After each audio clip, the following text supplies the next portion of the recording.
Bismillahirrahmanirrahim. Allahumma ftah alaina hikmataka wanshur alaina min hazaini rahmatika ya arhamar rahimin. InsyaAllah pada pertemuan kali ini kita akan sambung pembelajaran kita Pendidikan Islam tahun 5 yang bertajuk Dua Hari Raya yang Mulia bahagian yang pertama. Baiklah murid-murid, anda boleh rujuk buku teks pada halaman 126 hingga 128.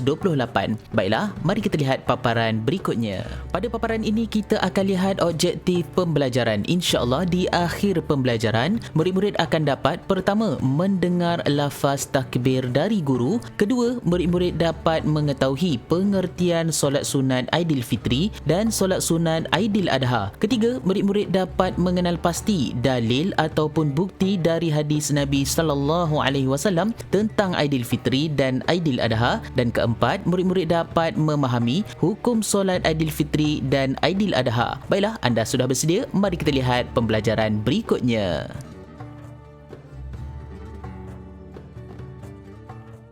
Allahu Akbar, Allahu Akbar, Allahu Akbar. La ilaha illallah, wallahu akbar. Allahu Akbar walillahil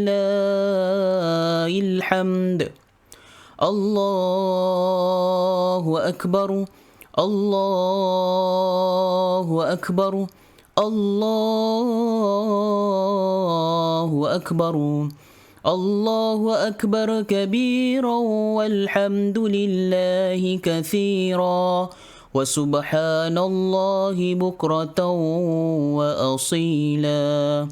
لا إله إلا الله ولا نعبد إلا إياه مخلصين له الدين ولو كره الكافرون.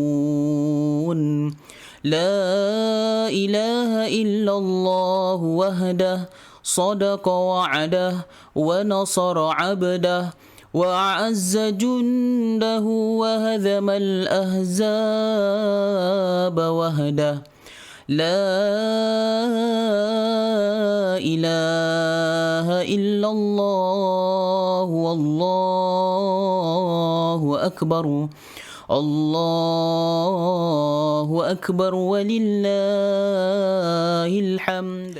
Baiklah, pada paparan ini kita akan lihat pengertian solat sunat Aidilfitri. Saya ulang semula, pengertian solat sunat Aidilfitri. Kita akan lihat apakah yang dimaksudkan dengan solat sunat Aidilfitri. Solat sunat Aidilfitri bermaksud solat sunat 2 rakaat yang dilakukan pada 1 Syawal bermula sesudah terbit matahari sehingga gelincir matahari. Saya ulang semula, solat sunat Aidilfitri ialah solat sunat 2 rakaat yang dilakukan pada 1 Syawal bermula sesudah terbit matahari sehingga gelincir matahari. Inilah yang dimaksudkan dengan solat sunat Aidilfitri.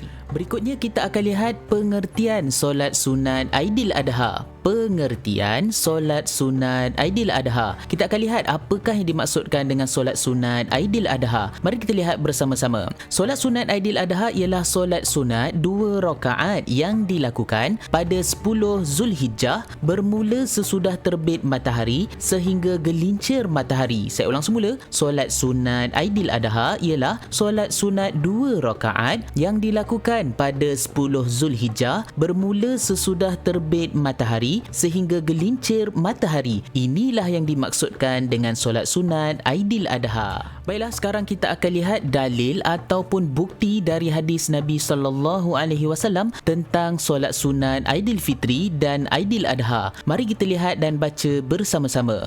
An Abi Sa'id Al-Khudri radhiyallahu an qala kana Rasulullah sallallahu alaihi wasallam yakhruju yaumal fitri wal adha ila al-musalla fa awwalu syai'in yabda'u bihi as-salatu. Saya ulang semula. An Abi Sa'id Al-Khudri radhiyallahu anhu qala kana Rasulullah sallallahu alaihi wasallam yakhruju yaumal fitri wal adha ila al-musalla fa awwalu syai'in yabda'u bihi as-salatu. Maksudnya dari Abu Sa'id Al-Khudri katanya bahawa Rasulullah sallallahu alaihi wasallam pergi ke tempat solat pada hari Aidilfitri dan Aidil Adha. Perkara Perkara pertama yang dilakukan baginda ialah solat. Murid-murid, inilah dia bukti ataupun dalil berkenaan tentang solat sunat Aidilfitri dan solat sunat Aidiladha. Baiklah, berikutnya kita akan lihat apakah hukum solat sunat Aidilfitri dan solat sunat Aidiladha. Saya ulang semula, apakah hukum solat sunat Aidilfitri dan solat sunat Aidiladha? Mari kita lihat bersama-sama.